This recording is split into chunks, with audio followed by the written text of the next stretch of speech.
Interestingly, the price of this drone is stated to be only between approximately $20,000 to $50,000.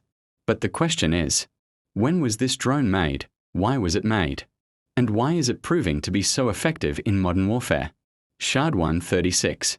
According to experts, work on this program began approximately in the 2010s. Although $20,000 to $50,000 is not a small price, why is it still considered cheap despite this? Iran's goal was to create a weapon that would be low-cost but effective compared to expensive cruise missiles. That is why this drone was developed, with a simple design and low cost so that it could be used in large numbers. Range and design. The design of the Shahid 136 is triangular, i.e., a delta wing shape. This design helps it maintain a stable flight over long distances. According to expert estimates, its range can be approximately 2,000 kilometers.